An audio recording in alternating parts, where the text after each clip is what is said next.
I'm an old woman, so my experiences might seem completely irrelevant to the youngins here.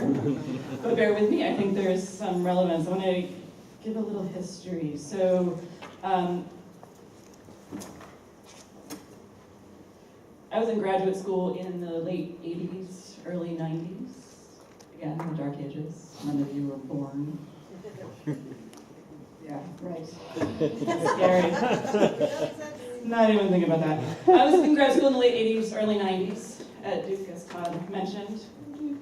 And I thought everything was peachy. I looked around, and about 50% of the women in my, or 50% of my graduate class were women. 50% of the graduate students were women in biology, the zoology then. My grad group, I was in a pretty big lab. 6 of the 11 students in the lab group were women. My particular advisor in that group had 3 students. 2 of those 3 students were women. I didn't see any problem. Now, there were only 3 women faculty members in the zoology department at Duke at the time. But I looked at them and thought, well, you know, they're a whole bunch of old people, right? This is a generational problem, I said to myself.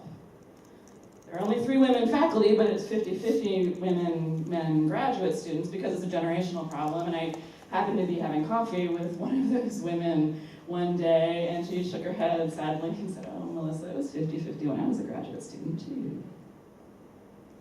And so fast forward 30 years or so, and here I am, a professor at the College of Charleston, in a biology department that's a whopping 28% tenure-track women. 50-50, the graduate level, back to way 30 years ago. 28% women here. In fact, fun facts, this is the year of the woman at the College of Charleston, so there are signs everywhere. The first woman faculty member at the College of Charleston was hired in 1962. She was a biology. Dr. Maggie Pennington was the first woman faculty member at the college and also the first woman biology faculty member.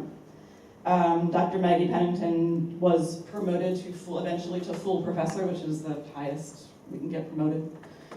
She was the first female full professor in biology at the College of Charleston. When I was promoted, I was the 4th.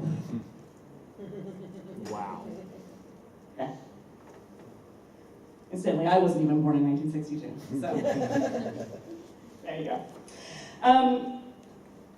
Women in biology, particularly white women in biology, were often seen, and biology, were often seen as a success story in terms of diversifying STEM. Biology's doing fine, everyone says. Women in biology are doing fine. And in many ways we are. But we're also a cautionary tale. Because, and as I hope these examples illustrate, my life history demonstrates, while it is important, it is critical to do what we can to support our students of color and women across STEM fields as undergraduates. We can't stop there. We can't assume that if we support these wonderful students as undergraduates and then wait long enough, everything will be fine. Because that doesn't work that way. And the history of women in biology, I think, clearly illustrates that.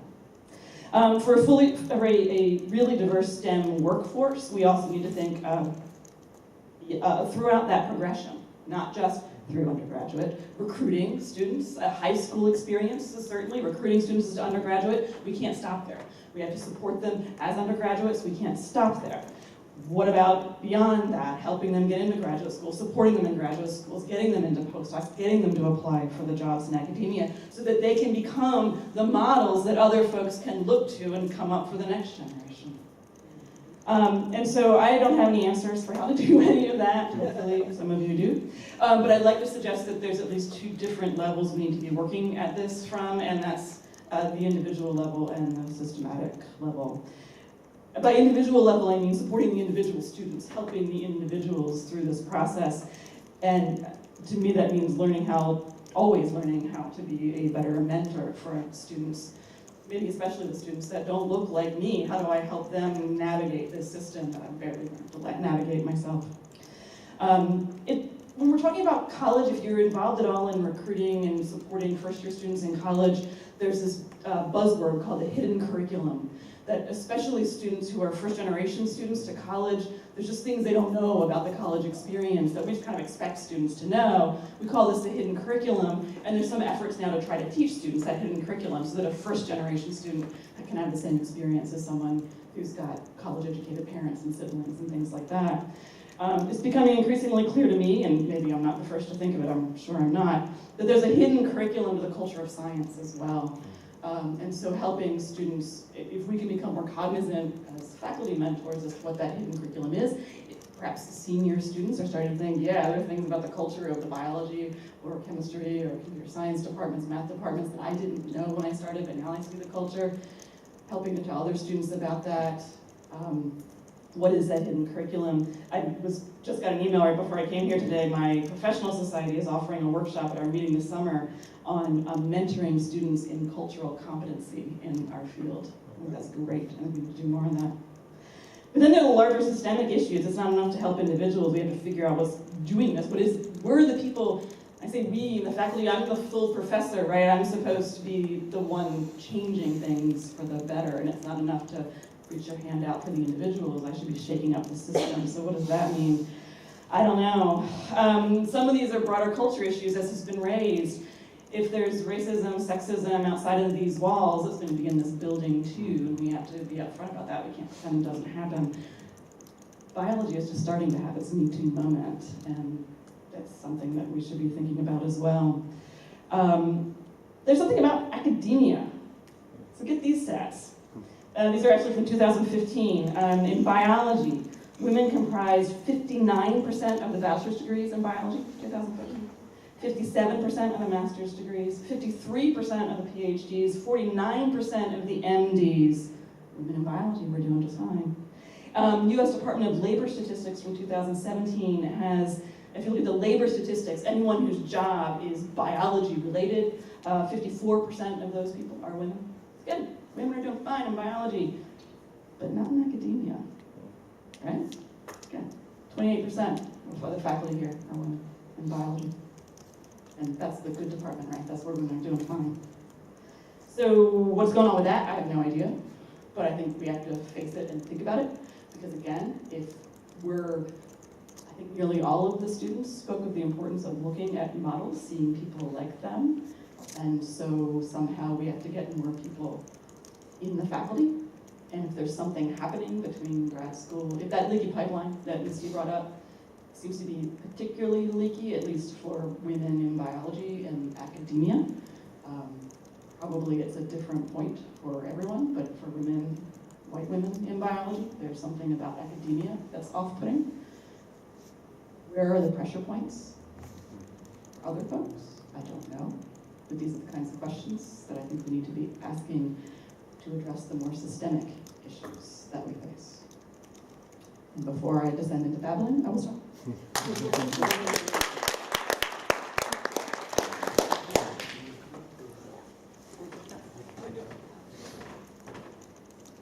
I'm going to hand it over to Toi, and after she speaks, we'll do an official thanks to the panelists, and then we'll open it up to everybody in the audience for any specific questions.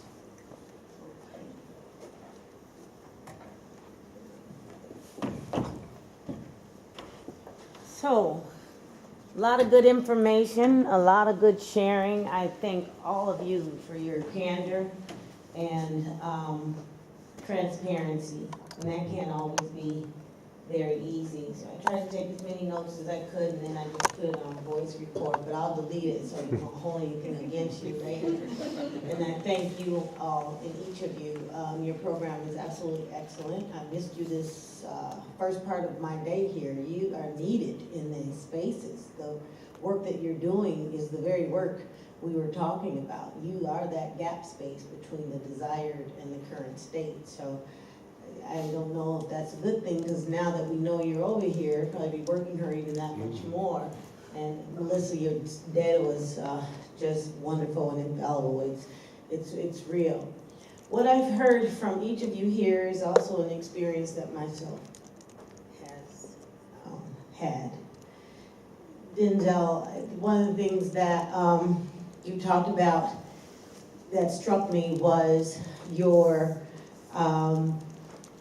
decision to move out of your initial major choice into what you described as within the humanities space, but then that you plan to go back into the STEM curriculums through architecture. And so you are telling me, at least I'm hearing you say, you have not given up on yourself and your ability to win in this space, but you have identified a way to take care of yourself, regroup, and then launch, and this time probably better than ever. The STEM disciplines can indeed be scary, but it's only because we have failed to demystify it. You all have been engineers and mathematicians and problem solvers and designers all of your natural lives. You had Legos or blocks growing up? Did you build structures growing up? How many? Raise your hand. All of these construction, civil engineers in here. How many of you all ever just drew cars, spaceships, houses? Look at you, design engineers, always. Can you figure out if you had one cookie or two? Mathematician, you know? But we don't demystify. I tell my students when they, you help out in the kitchen, you've ever been told, hey, turn that fire down. Anybody? Yeah, the pot's over boiling. Turn that fire up, it's not boiling fast enough. Thermodynamic heat transfer. The association is what we fail to make with you.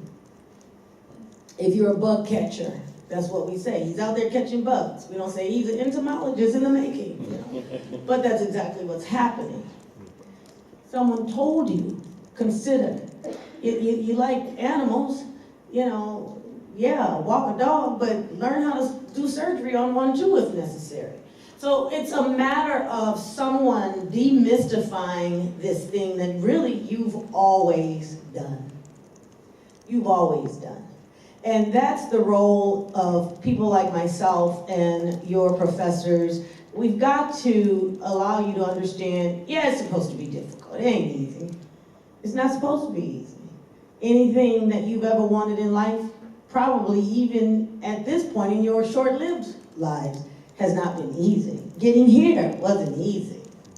You tell me about high schools and high schools that are not supporting you in such a way that you're prepared when you come to college. The first hurdle that you absolutely cleared was getting to college in spite of that high school experience. All that to say that everything that you need to finish has always been inside of you. It's always been inside of you. It's there now. But show me your friends and I'll show you your future, right? And so you align yourself with people who think like you, who look like you, or don't look like you, but at the heart of it all, they believe in you and they encourage you. And that's really what this whole walk is about. And so when I was your age and I thought that I would be a physician, because my little job in the kitchen was to clean this chicken, and then at the time when I was coming up, if you bought a whole chicken, wrapped inside the cavity was the neck, the liver, the gizzard, and the heart. Anybody remember? You all don't know nothing about that because you all go to Chick-fil-A. But that's how it came.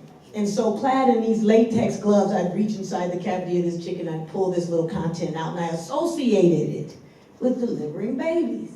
And I said that to my mother, what do you call this? This is like delivering babies. And she said, well, that's obstetrician. You know, and it's usually tied in with gynecology. So from the time I was 7 till about 15 years old, that's all I said I was going to do.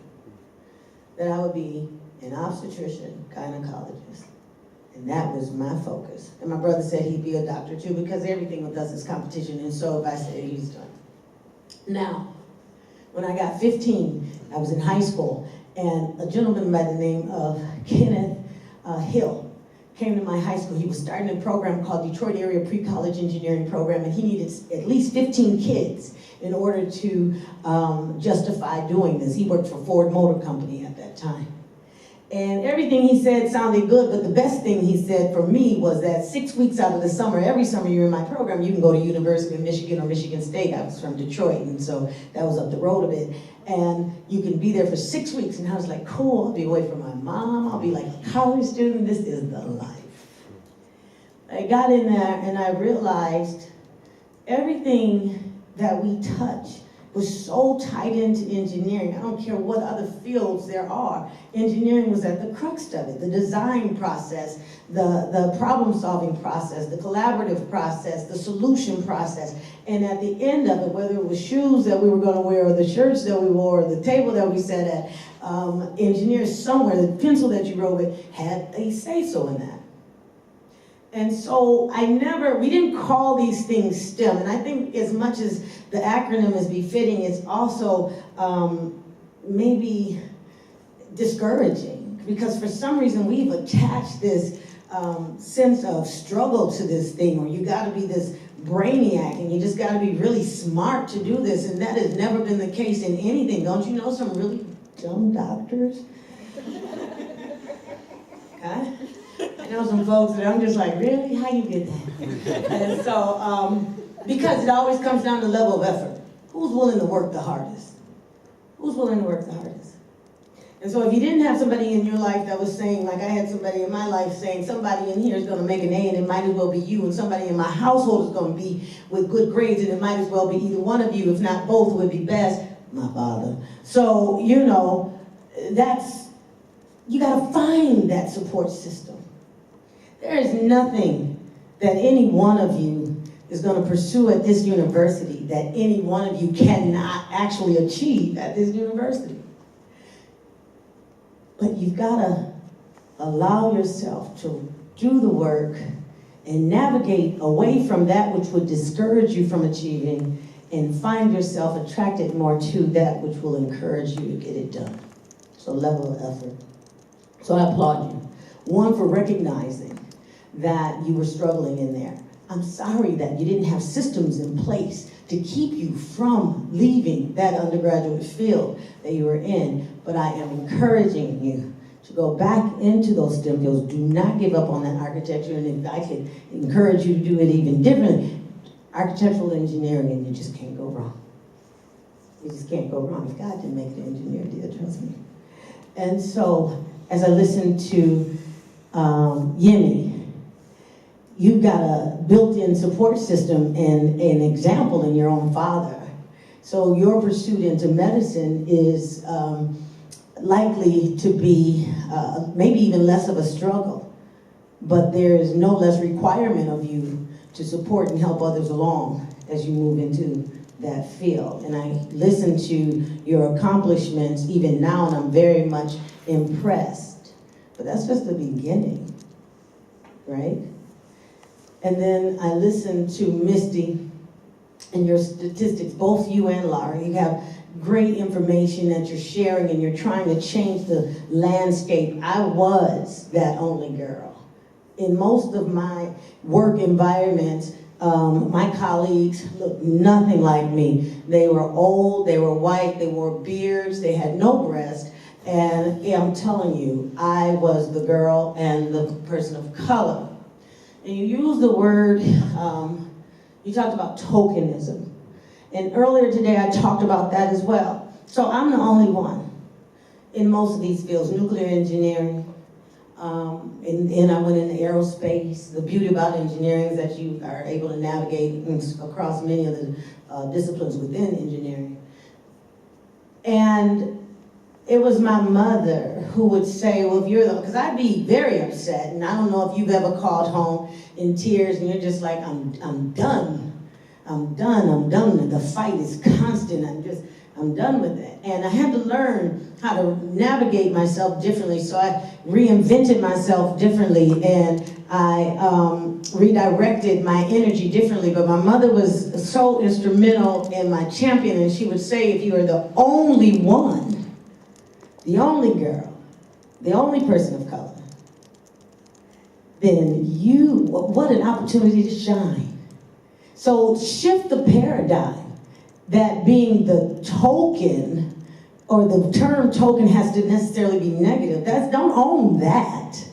Own the fact that you are the only one there, and what a wonderful opportunity. So you know what would happen? Instead of coming into those places and sitting at the back of the room, where I wouldn't be seen because already I'm invisible, I'd march down to the front. I'd sit right in the front. Two things are true. On time is late, and early is on time. But I'd come just enough time at the beginning of a meeting, right before it started, where I wasn't late. On time is late. So when I made my march down the room, everybody had to look, because there's nothing else. If you weren't going to see me during the rest of this meeting, you were going to see me when I walked up in here. And long before I became the boss, I dressed like the boss. Always did. And then I learned to identify in those spaces people who would advocate for me. And I also learned very early who were the ones that weren't necessarily my advocates. They were maybe not necessarily adversarial, just not openly supportive. That's the one I'd go after. That's the one. And it wasn't necessarily me coming in and trying to prove how smart I was or impress them that way. I'd go to the soft spaces. When you go into your internships, when you go into the workplace and you see the guy or the woman that you are reporting to has pictures of children on the desk there, and they're in a baseball uniform with a bat in their hands, you can probably guarantee on Monday morning some conversation about a baseball game over the weekend is going to strike a relationship build, an opportunity. That's what I want you to do. Find the things that connect you, not the things that make you different. Your differences are wonderful, and they should be celebrated, and they should be absolutely heralded as the things that make you unique in that space and the reason why you need to be in that space. But the focus for your advancement and for the supports you need to build are in the common spaces. I play baseball. My brothers play baseball. I never liked baseball, even if that's your truth. But it strikes a different conversation. And so you're not seen as just the intern, but a great guy, a great young lady. I invest in this person. That's your sponsor. That's the person that talks on your behalf when you're not even in the room. And then you make sure you find a mentor. That's the one you can unload it all on. They're not the same all the time. The sponsor doesn't need to know, I absolutely hate Monday mornings here, because he's getting ready or she's getting ready to put her name on the line, that you're the best person to run the Monday morning meeting. So you don't want that. But your mentor is somebody you can have that with. And then encourage yourselves.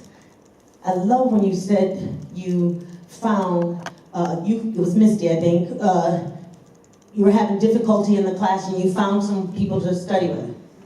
That doesn't always work with people of color when it's just a few or one of us in a classroom. But I also heard where you and Yemi and the students of color on campus here have created your own collaborative and camaraderie amongst yourselves to support one another. Am I right? Did I hear that? And that's why it's necessary.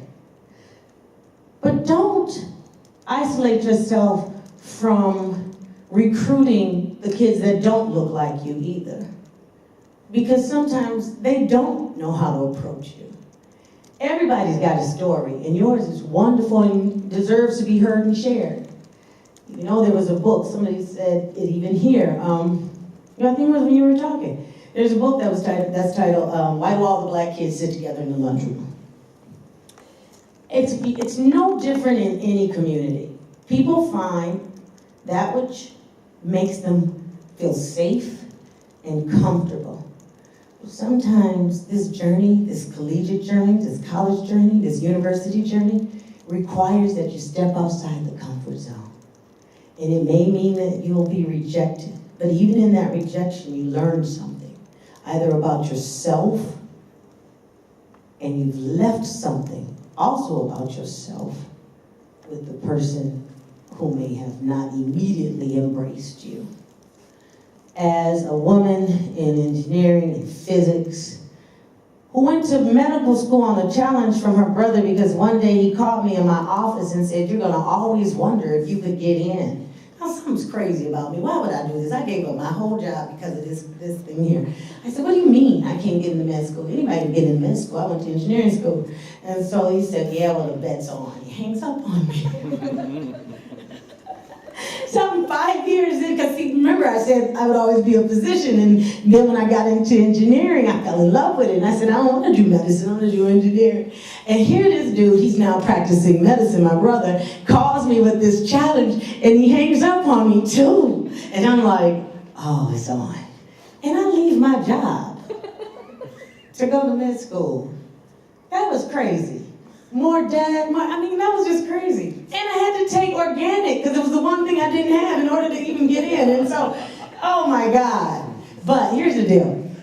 This is the beauty of being in STEM, because you just move all the way through. It just makes you feel like super, you wear this cape. And so I get into med school, and I'm going into my 3rd year of med school, and they need an engineer on a research team that's going to measure the concentration of amino acids that are being emitted immediately after a cerebral vascular accident, a stroke.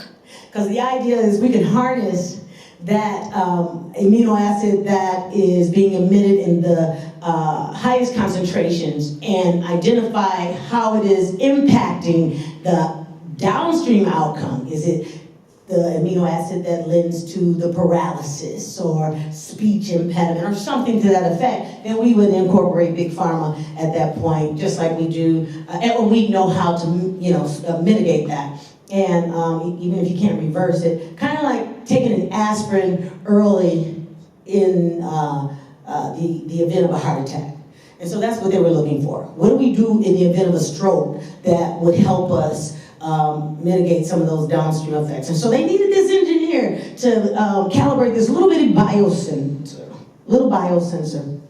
And of all the kids in medical school, and I'm a non-conventional, right? Because I didn't go right after undergrad. I went coming in here 5 years after working. And so I joined the team, and I'm really feeling a little arrogant because I'm like, look at all these doctors, and they can't do nothing without an engineer.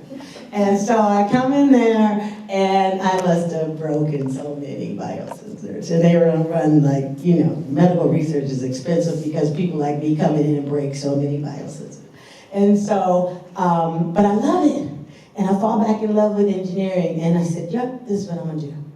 And so then I go on, I get married, I have Kennedy, life changes. When I go back to work, I'll go back in engineering. And we're down here in Savannah, Georgia one summer, vacationing, my brother and his family and me and mine. And he looks across, the table at me, and he says, hey, you owe me money. And I said, I don't owe you anything. Remember, we're competitive. I said, owe you money for what? He says, you owe me money, that bet. What bet?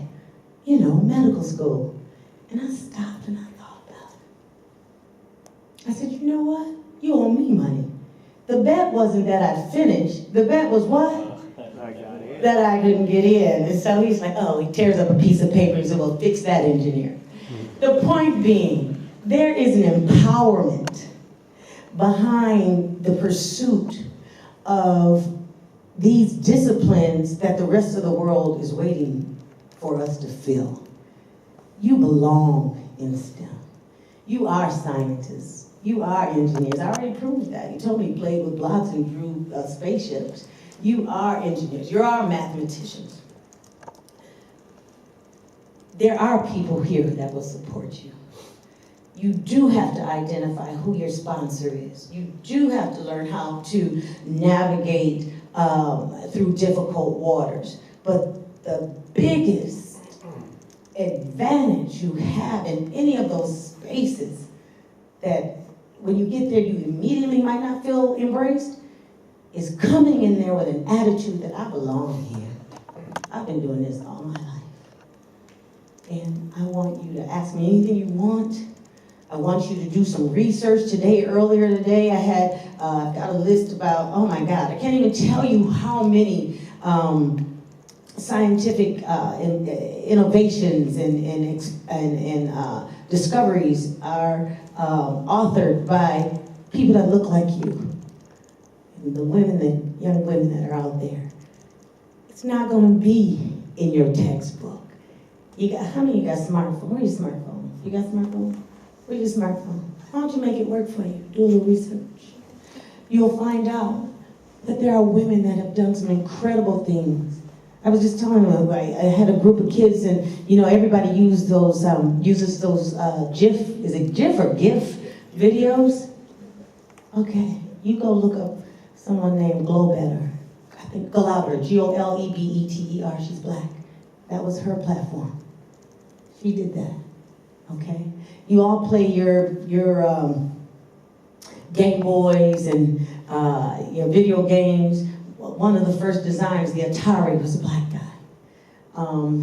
You guys use those super soakers and play the water games. That was a black guy, Johnson. I could go on and on and on. Everything from the electric switches and simple things like the golf tee. Innovation is never about brand new stuff. A lot of times it's about making something that you're currently using better so that you can improve a quality of life. And every one of you has an opportunity to do that. So I'm going to wrap this up by saying, somebody, talk to you like my dad used to talk to me, somebody in here is going to do something so incredible that the whole world is going to stand up and watch. And it might as well be you. It might as well be you. Might as well be you.